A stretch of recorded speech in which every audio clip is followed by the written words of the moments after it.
പത്തനംതിട്ട കോന്നി ഇളകൊള്ളൂരിൽ യുവാവിനെ മുറിയിൽ പൂട്ടിയിട്ട് വീട്ടിൽ മോഷണശ്രമം.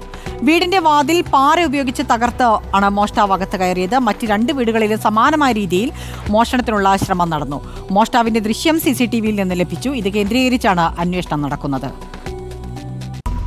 ഇളകൊള്ളൂരിൽ ബിന്ദു ഭവനിൽ ബിനുവിന്റെ വീടിന്റെ മുൻവാതിൽ പൊളിച്ചാണ് മോഷ്ടാവ് അകത്ത് കയറിയത്. ബിനുവിന്റെ ഭാര്യയും മകനും ബിനുവിന്റെ അമ്മയും വീട്ടിലുണ്ടായിരുന്നു. മോഷ്ടാവ് മുറികളെല്ലാം പരിശോധിച്ച ശേഷം ബിനുവിന്റെ മകൻ അഭിജിത്ത് കിടന്നിരുന്ന മുറി പൂട്ടി.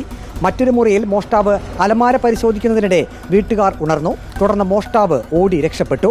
ഞാൻ ഉറങ്ങുവന്ന് ഉറപ്പ് വരുത്തിയിട്ട് പിന്നെ അവിടെ പോയി എൻ്റെ ആ ടേബിളിൻ്റെ മണ്ടയ്ക്ക് ഇരുന്ന് ഈ പെൻസിലെടുത്ത് ലോക്ക് ചെയ്ത് അമ്മയുടെ റൂമിൽ പോയി. അമ്മയുടെ റൂമിൽ ചെന്ന് അച്ഛൻ്റെ കബോർഡും എല്ലാം നോക്കി.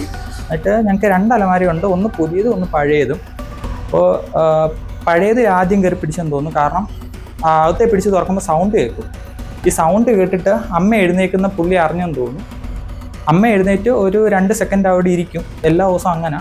ആ ഇരുന്ന ടൈമിൽ പുള്ളി സ്കൂട്ടായി. ബിനുവിന്റെ വീട്ടിൽ നിന്നും 1/2 കിലോമീറ്റർ ദൂരെ കിടങ്ങേൽ ബിജു ജോർജിന്റെ വീട്ടിലും മോഷ്ടാവ് കയറി. ബിജു ജോർജിന്റെ ഭാര്യയും മകനുമാണ് വീട്ടിലുണ്ടായിരുന്നത്. മോഷ്ടാവ് വീട്ടിനുള്ളിൽ കയറിയതിന്റെ CCTV ദൃശ്യം ബിജു ജോർജ് വിദേശത്തിരുന്ന് കണ്ടു. ഉടൻ ബിജു വീട്ടുകാരെ വിവരം അറിയിച്ചു. വീട്ടുകാർ ലൈറ്റ് ഓൺ ചെയ്തപ്പോൾ മോഷ്ടാവ് ഓടി രക്ഷപ്പെട്ടു. ഇളകൊള്ളൂർ KV മാത്യുവിന്റെ വീട്ടിലും മോഷണശ്രമം നടന്നു. ഈ സമയം വീട്ടിൽ ആരും ഉണ്ടായിരുന്നില്ല. KV മാത്യുവിന്റെ ഭാര്യ കുഞ്ഞുമോൾ ബന്ധുവീട്ടിലായിരുന്നു. വീടുകളിലേക്ക് മോഷ്ടാവ് എത്തുന്ന CCTV ദൃശ്യം പോലീസ് ശേഖരിച്ചിട്ടുണ്ട്. പ്രതിയെ പിടികൂടാനുള്ള അന്വേഷണം കോന്നി പോലീസ് ഊർജിതമാക്കി.